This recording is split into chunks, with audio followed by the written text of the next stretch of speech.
Laden. You think they're foes, they're in business together. Daddy Bush knows the Carlyle Group, since years before, been raking in billions and itching for more. It's blood. Gail, do you have the time to call Gail?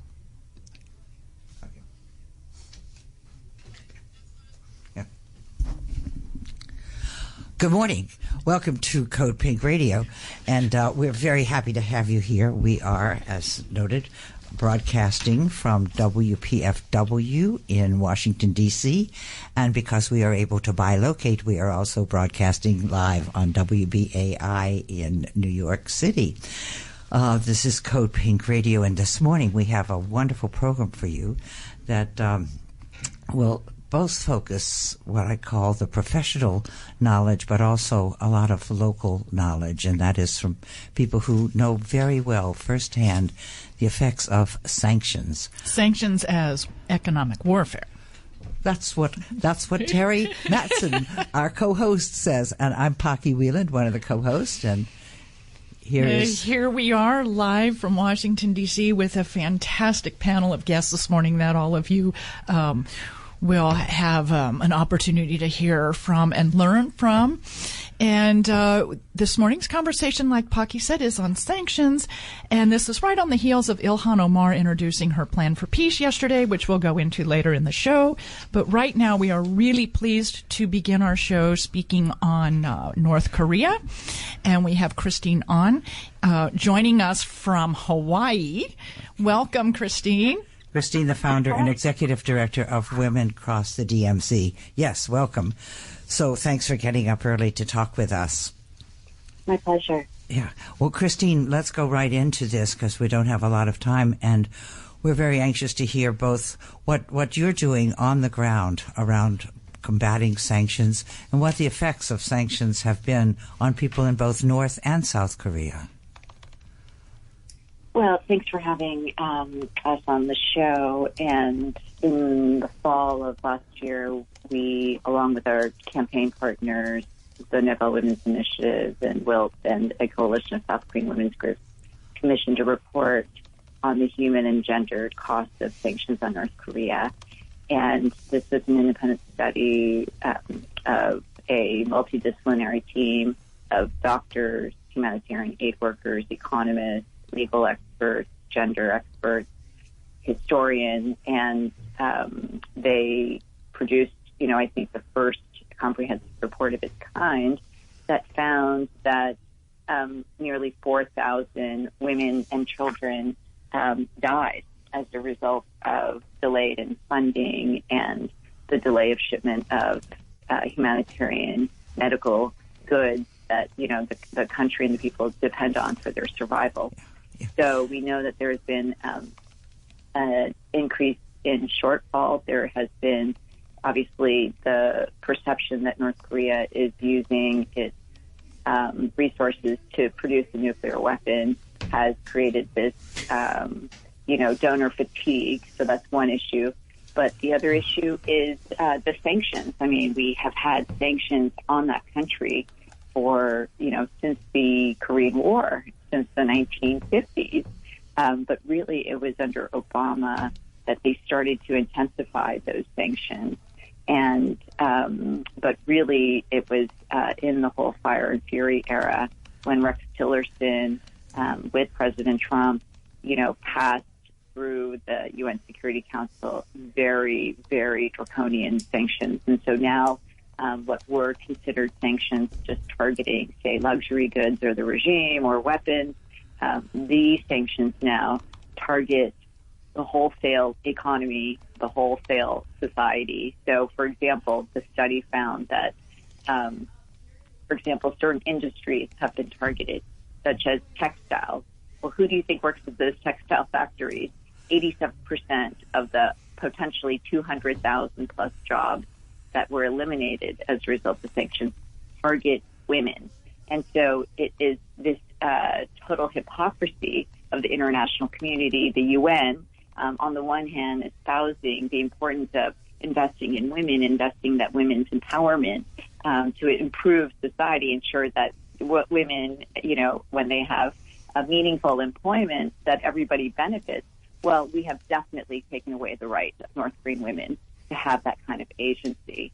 And so it's, basically been totally counterproductive. It's killing people in North Korea, and it has not achieved the aim of the alleged intention of these sanctions, which is forcing North Korea to give up its nuclear weapons. And that is the point. I think, we're given this false binary that it's either regime change or it's the nonviolent approach, which is sanctions, and that is just not the reality. It is war by other means, and we have to see it as such.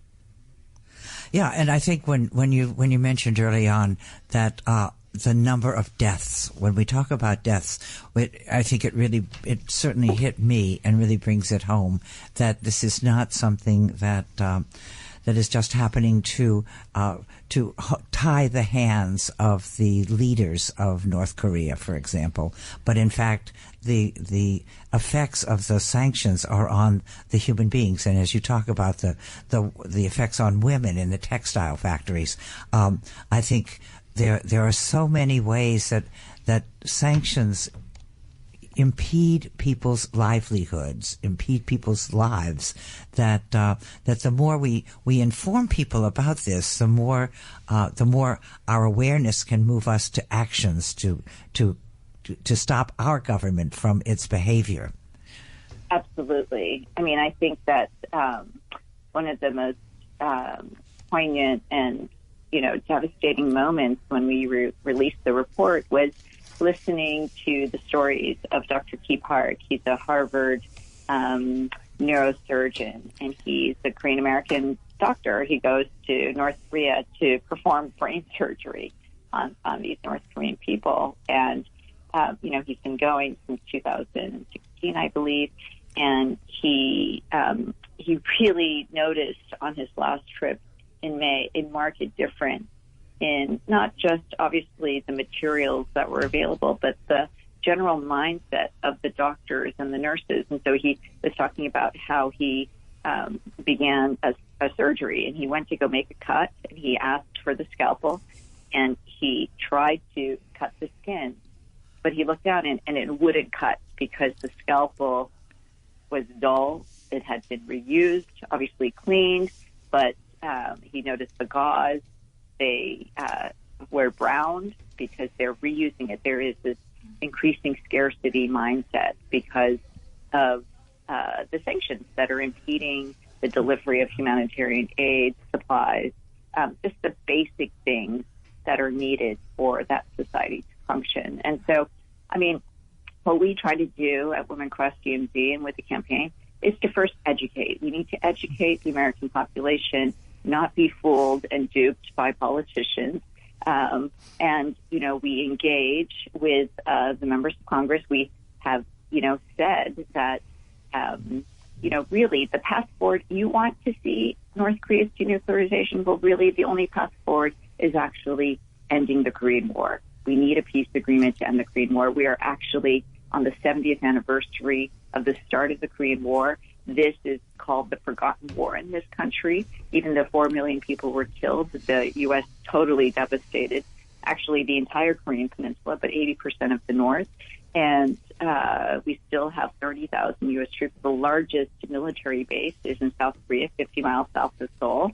And we are in the way of progress made between the two Koreas after the fire and fury in 2018 with the start of the Pyeongchang Winter Olympics. North and South Korea set forth on this path to achieve peace and reconciliation. And Donald Trump, even for his overtures to meet Kim Jong-un, I think that was a great step, but his policies have not reflected the real desire for peace and normalization of relations with North Korea. And so that's where we have really pushed and said, okay, well, we need to change the political conversation in this country. And so one tool that we have been using is House Resolution 152. It was introduced by Ro Khanna, Barbara Lee, and became the first Korean American Democrat. And this has been an amazing experience to see how grassroots movements led by Korean Americans, led by the peace movement, working together to put pressure to change the conversation. And so it's been a heartening thing to actually see within the presidential debates, for example. Yes, they are still so Cold War. They are still so misguided. But we have seen definitely some of the candidates change their position to talk about a peace agreement, to talk about the need to lift sanctions as part of the peace process. And so we still have tons of more work to do, but that's why I think it's so invaluable for women and people that are outside of the decision-making room, outside of the traditional political process, to get engaged, to get educated, and to advocate together. And so from March 15th through the 17th, this big coalition, Korea Peace Now, with a bunch of other national coalitions, are convening in Washington, D.C. I think hundreds of people are coming together to say 70 years is enough. We need to have a new U.S. policy that promotes peace and diplomacy on the Korean Peninsula. So it would be fabulous if folks that are listening wanted to come and participate. You can go to the KoreaPeaceNow.org website and get the information about all the activities. It's going to be, I think, very exhilarating. This is us democratizing a foreign policy that has not just huge implications for the Korean people, but for us here at home. We can't forget it was the Korean War. It inaugurated the Cold War. It set forth the military-industrial complex. In that 3 years, we quadrupled the defense spending of this country. And so there is something symbolic. There is something so significant about ending the beginning of America's endless wars by ending the Korean War. When the Korean people of North and South say we want to live in peace, we want to no longer live under the threat of war, of nuclear war, that would annihilate our people, our ecology, the region. We as Americans have a responsibility to play.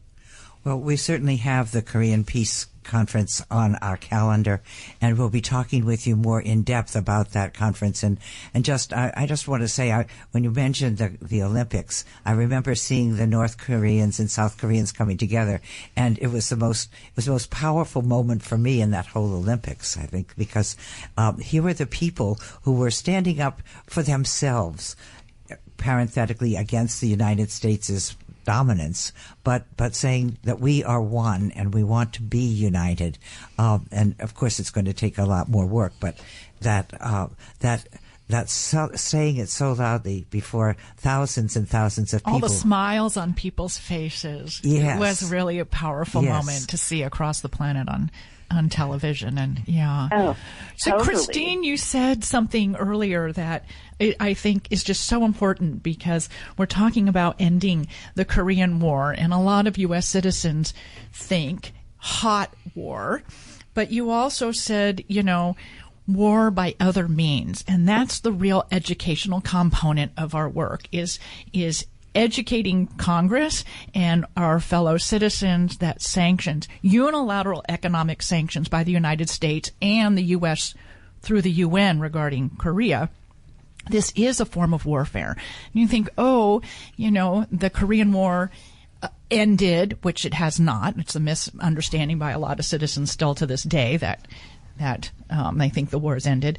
But it's still happening in the daily suffering due to the sanctions. I'm so pleased that you shared Dr. Park's experience with his surgical teams. I had the honor of sitting on a panel with him in Ottawa, Canada last fall, and it's a really to talk about sanctions to the Canadian government and a few other nonprofit organizations. And it's a really compelling story that he shares to really understand the human ramifications of people who are not at war with each other or the United States, and yet they can't even have a surgery performed with a clean scalpel because the scalpels can't be imported.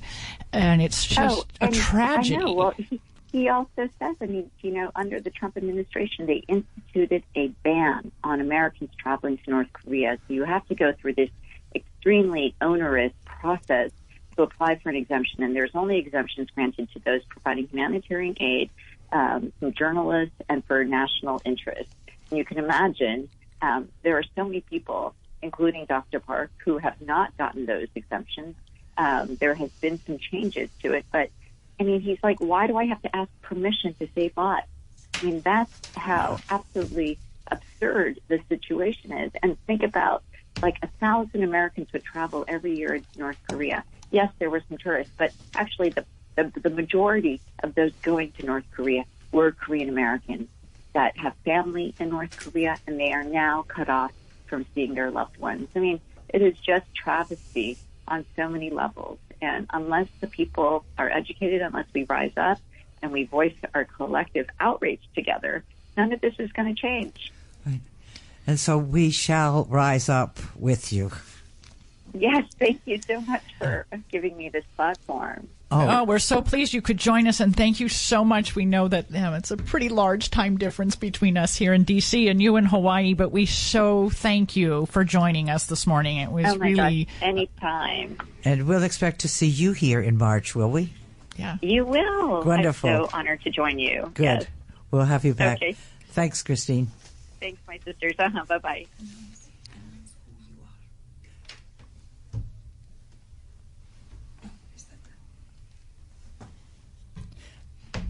Hello, so you are listening. That was Christine Ahn calling in from Hawaii. You are listening to CODEPINK Radio, coming to you from WPFW in Washington, D.C., WBAI in New York. I'm one of the co-hosts, PakiWieland, with Teri Mattson. And we also are joined by with our intern, Ayani. So now we have this is our hour. We mentioned that we're really focusing on the effects of sanctions, the other war.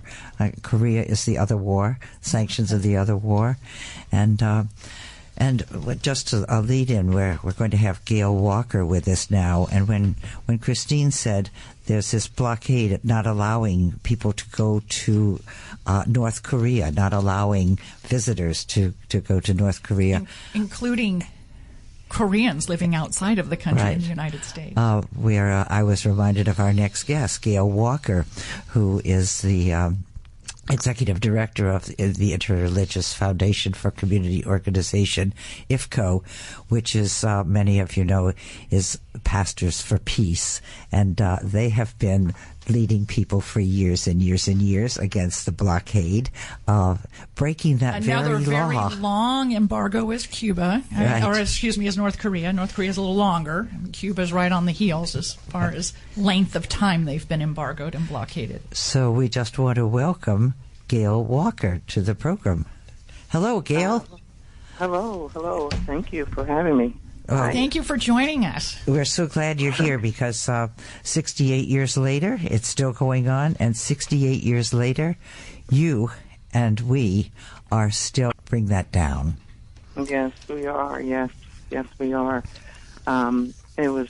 I was struck by. I'm always struck by things that the current occupant of the White House does, but during the recent State of the Union address, where he took a stab at trashing Cuba, in complete contradiction to the will of the vast majority of people in this country. Talking about tightening the restrictions against Cuba is not what most people in this country would like to see happen. So yes, we still fight. We're still fighting. We will continue to do that until we see a change in this policy. So, Gail, let's talk a little bit about the length of time Cuba's been subjected. A lot of U.S. citizens sort of forget the length of time of this embargo, and there are those who don't even understand that there is almost a total embargo on the nation and her people.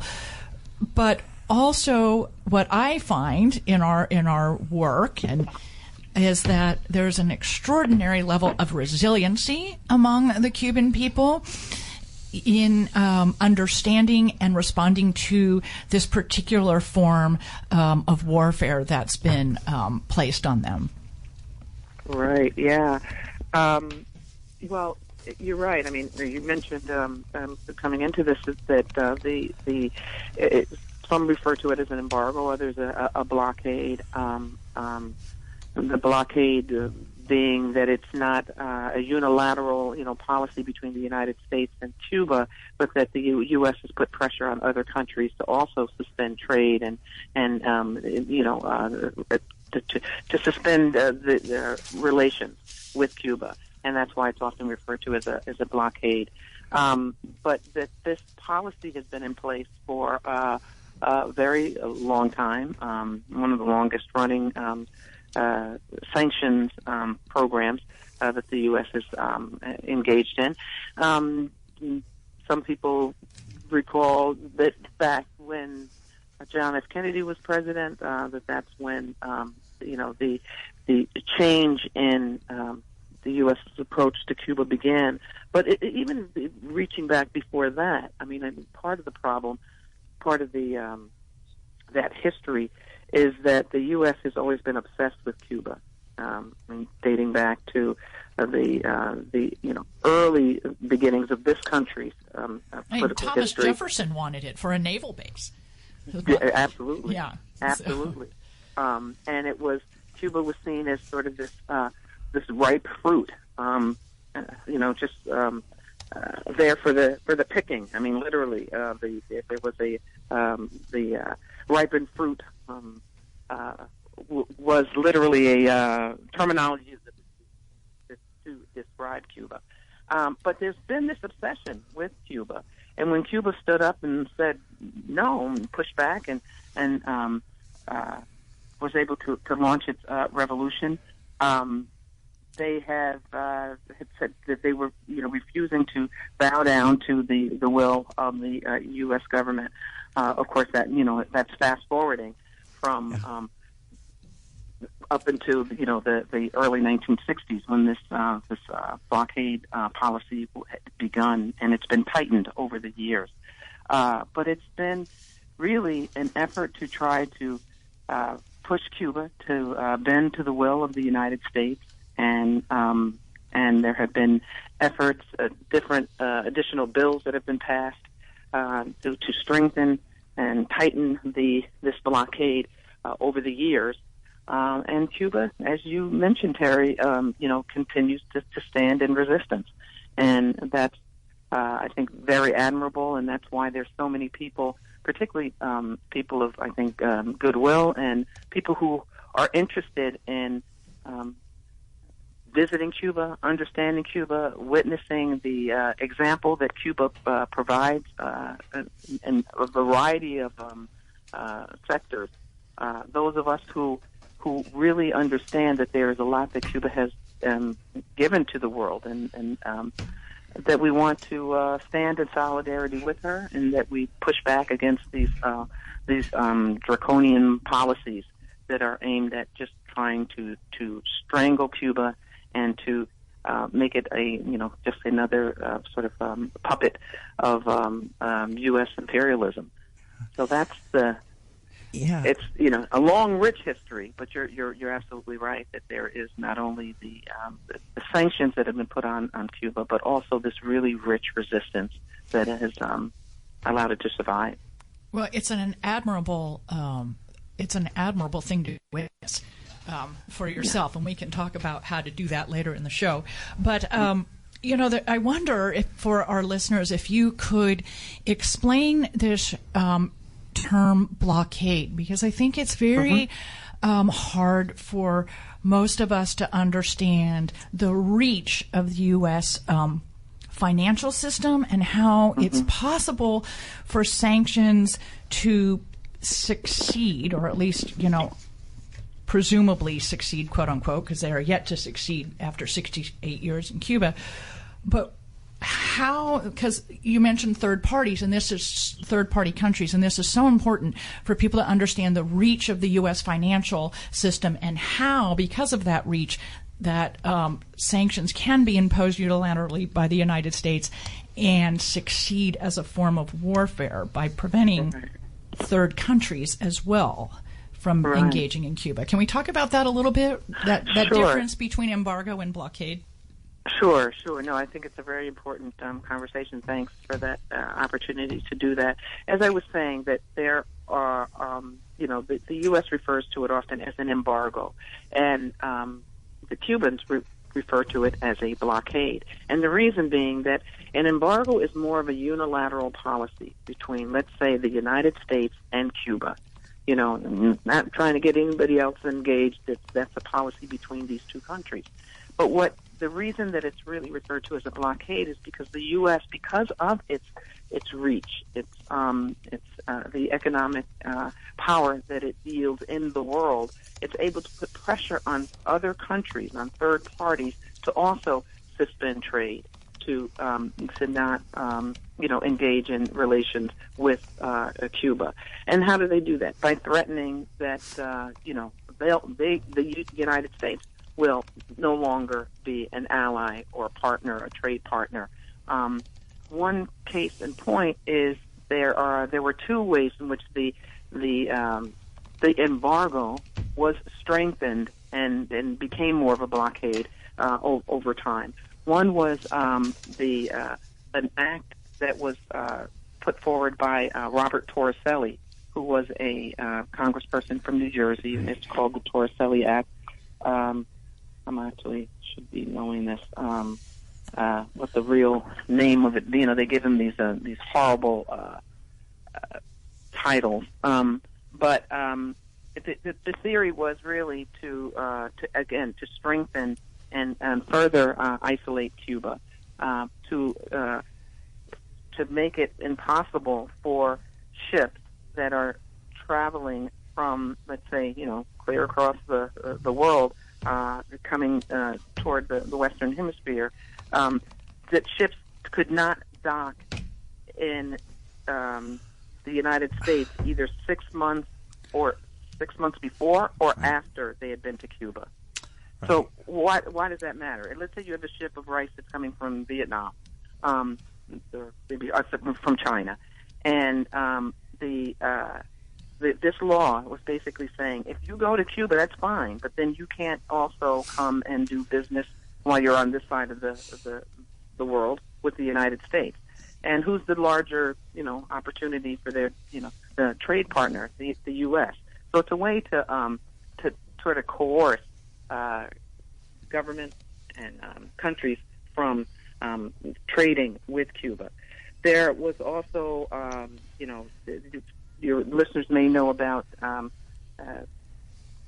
percentages of any piece of machinery that might have been manufactured in the United States. If there was just one screw, one nut, one bolt that might, have been manufactured in the U.S., the U.S. was then pressuring these countries to not send these medical equipment, or whatever the equipment might be, to Cuba through these archaic, twisted laws. There was also the Helms-Burton Act, which is another, incredibly punitive act. It's called the Cuban Liberty and Democratic Solidarity Act. So they take language and they try to, turn it around. But again, it was a way in which the U.S. is putting pressure on other countries to suspend trade, and despite any declarations that this is against international law, that for the United States to indeed put into place a U.S. law that would allow individuals in the United States, Cubans, to sue other companies that may have had, property that was either abandoned at the time of the revolution and has been made use of by the Cuban people, the Cuban government. This is a law that allows these U.S. citizens to sue other entities perhaps there, if there was I'm sorry, I'm not being as clear as I could be. If there was oil,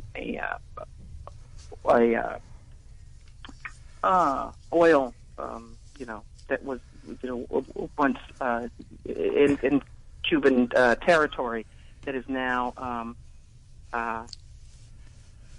in the hands of is being utilized by the Cuban government. That there are people that can actually now sue in U.S. courts for the for the return of this land. So there's all these different ways in which the United States government continues to manipulate and to strengthen the extraterritorial nature of this blockade policy that continues on now, 60 plus years later.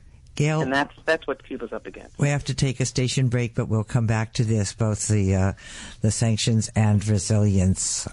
Let our listeners know you are listening to Code Pink Radio. Our guest this morning right now is Gail Walker with IFCO, who's the director of IFCO and Pastors for Peace.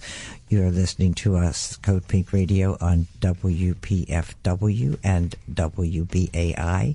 Thanks for listening, and we'll be right back.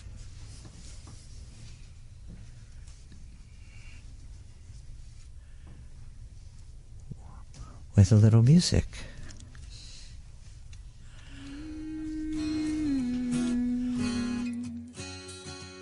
Bush and Bin Laden, you think they're foes? They're in business together. Daddy Bush knows the Carlyle Group since years before been raking in billions and itching for more. It's blood for oil. We know there's a link. They say Cold War. We say Code Pink. It's blood for oil. We know there's a link. They say Cold War. We say Code Pink. Code Pink for freedom. Code Pink for peace. Code Pink for hunger.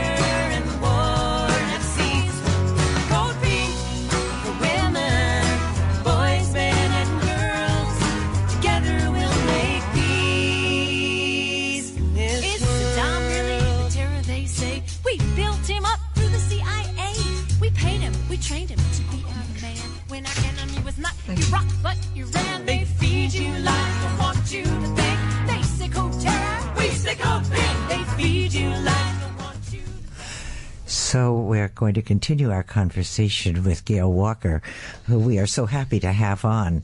And I'll just tell you personally, my first 3 trips to Cuba were with Pastors for Peace. So I feel like I'm having a mini reunion with you.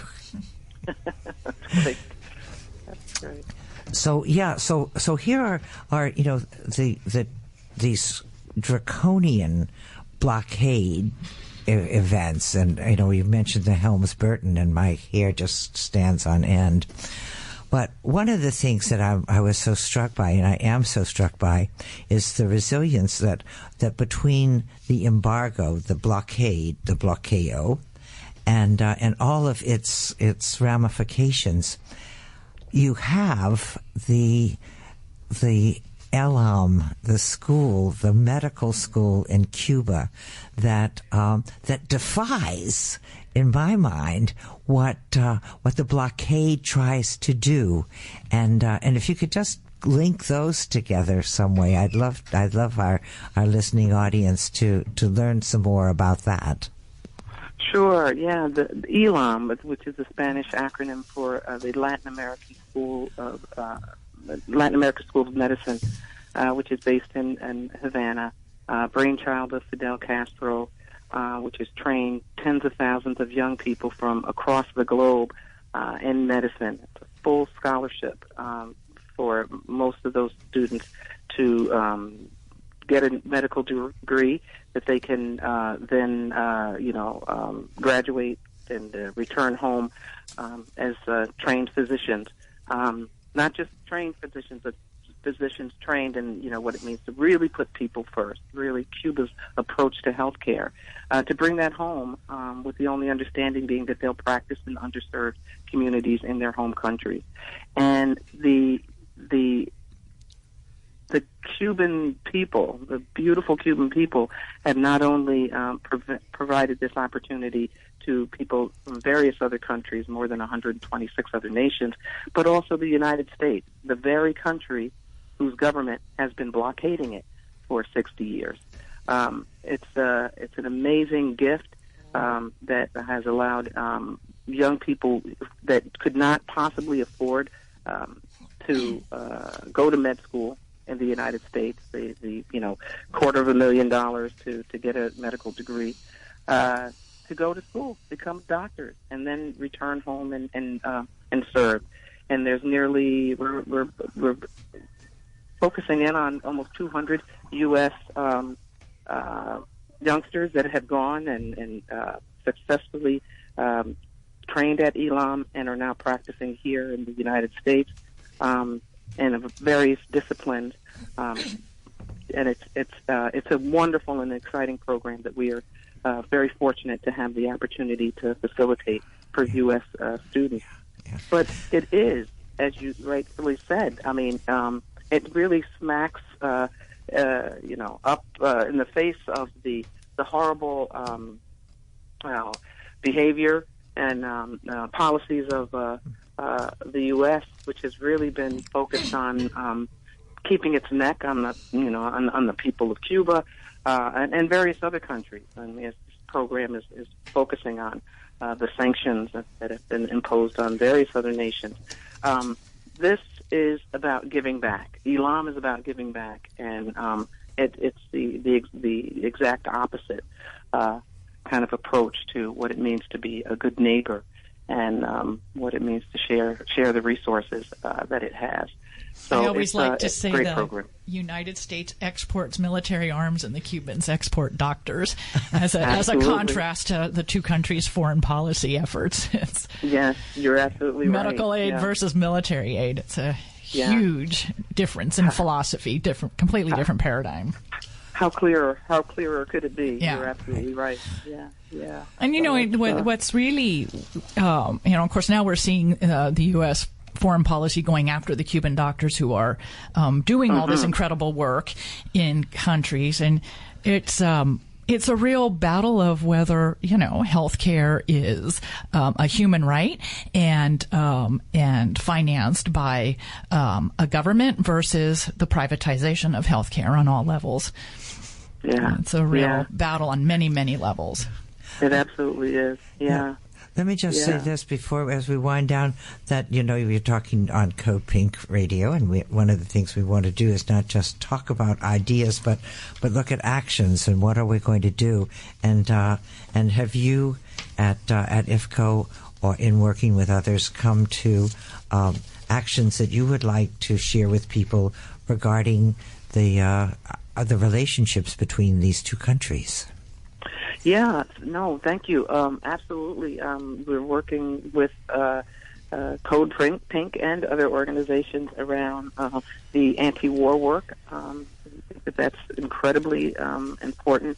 The sanctions that have been put out against various countries, too many to count. I guess there's at least a third of the world's people have been really punitively punished by the sanctions in nearly 40 countries. So the Sanctions Kills initiative we are certainly engaged in and supportive of. The anti-war initiatives we want to continue to lift up. UNAC, those United in Against War. Yes. Holding a conference, and we plan to be there and want to be supportive of that initiative. And then, of course, we're doing our work with the annual caravans that we organize. We're still going to Cuba without applying for a license. We don't feel that we need to request the U.S. government's permission to go and be in solidarity with our friends and family in Cuba. And so that's going to be happening. They'll be doing, this year, we'll be doing activities in different communities across the United States in April, and then we'll be actually heading to Cuba in July, and so that'll be taking place, as well as continuing to recruit and make recommendations for young people to go and take advantage of these scholarships at Elam.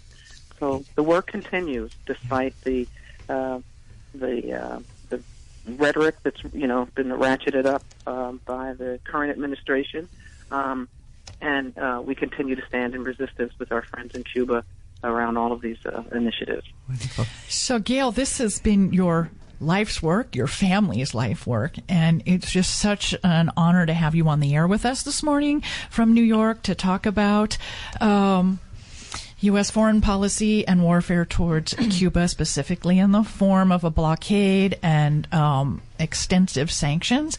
But really, your life has been dedicated to this work and the Cuban people, and just really thank you so much for giving us some time this morning to talk about this. Thank you so much for having me, and thank you for the work that you all are doing. It's really important to put this information out. I appreciate it. It all works together. Thanks, and we'll have you back again. Please, I appreciate that. Thank you. Bye-bye. Take care. Bye-bye now. So now we're going to have another musical break, and then we'll be on talking with Leila Zand, our in-house wonderful Iranian American, who's going to talk about one of the more the more recent sanctions and the more recent buildup of sanctions.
Welcome back, listeners, to CODEPINK Radio on WPFW Washington, D.C. and simulcast from WBAI New York City. We were just listening to Orisha and their song Represent Cuba. And so a little bit of Latin moving music there, which is my favorite, as all of you know. Our next guest is going to talk to us about U.S. unilateral sanctions on Iran as a form of warfare. And so through this hour, we've been giving you a good overview of the global extent of U.S. sanctions. We've started in Korea, we moved to the Western Hemisphere in Cuba, and now we're going to move to the Middle East with Iran. So you can see the global reach of this particular form of warfare and U.S. foreign policy. But first, I want to let you know a couple things. Our prior guest mentioned a fantastic campaign called Sanctions Kill. You can learn more about that at sanctionskill.org. This is a page for International Days of Action, March 13, 14, 15, and we are pleased to be 1 month prior to these International Days of Action in this conversation this morning. It's a real appropriate educational tool for what's coming next month.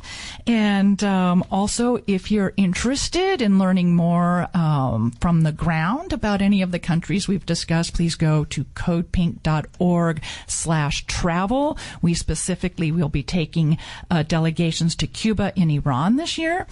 And finally, regarding sanctions as a form of warfare, we are really pleased to let all of you know, if you haven't heard already, that Representative Ilhan Omar presented a peace plan, bills to Congress yesterday. It's a package of 7 bills. The first one introduced yesterday is specific to the use of sanctions as warfare and attempts to curb presidential power to impose sanctions on foreign countries. So with that said, let's move to Iran and talk about a lot of people think that the hot war with Iran is over, and I would argue there's been warfare against Iran for at least the last 40 years in the form of economic unilateral sanctions.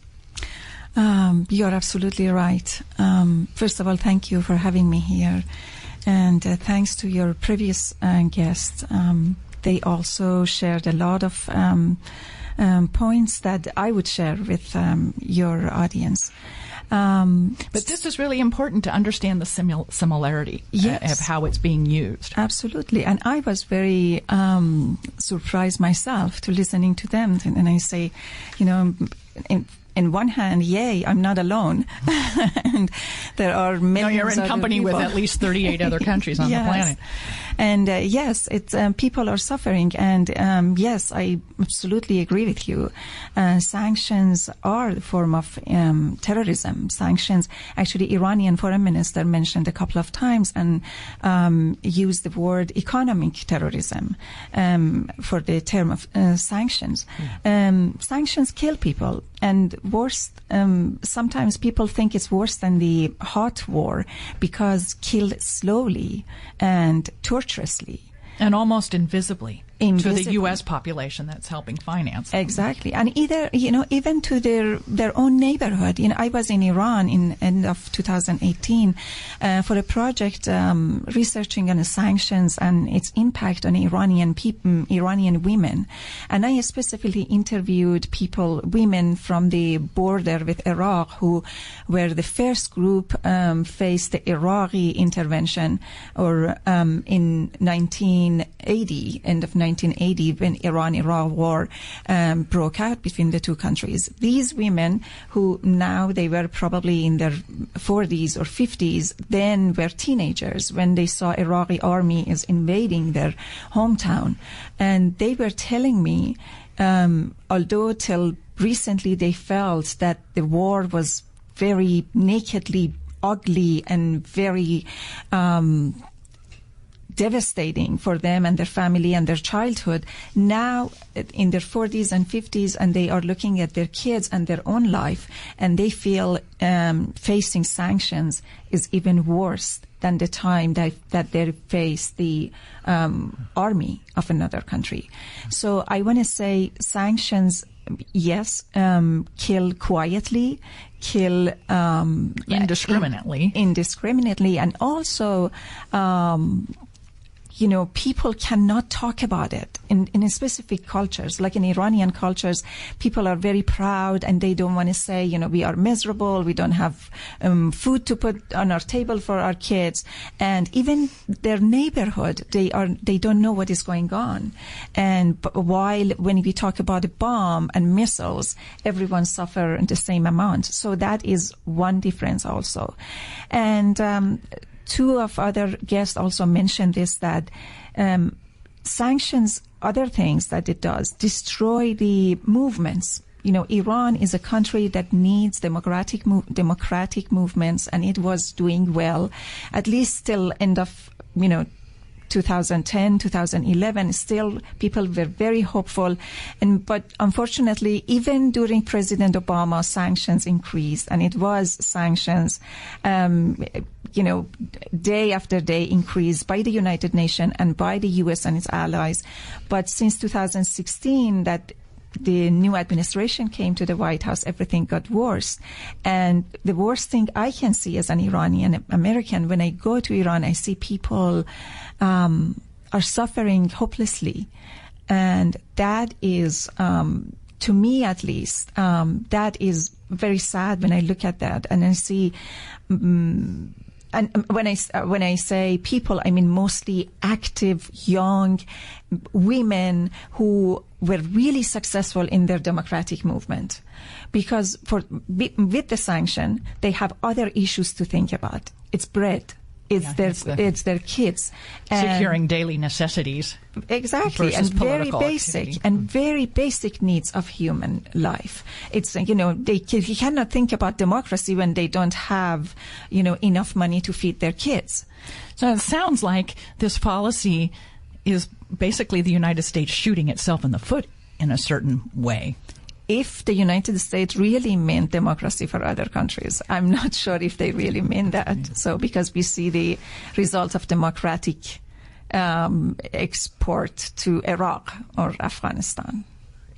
No, I or think, Saudi Arabia, or Honduras, or on and on. Yeah, the absolute irrefutable position of the United States is not to bring democracy to anyone. I absolutely agree. And I'm curious. One of the things that the Cuban people did, over time, and certainly there were terrible periods. There was a terrible period, but they've come after all these years to really stand up to be this proud peoples, not a boastful pride on the weapons they have, but actually how they are able, despite the blockade, to have a sustainable life and to have art, to have culture, and to have this medical school, which is just a phenomenon in my mind.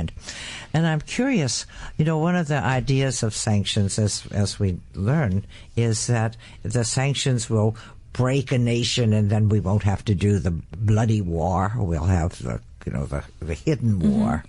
But it doesn't seem to work. I believe it doesn't. We do not have any specific example in the world, besides probably somehow, some level, slightly in South Africa. But besides that, we don't have, even in South Africa, that didn't work really well.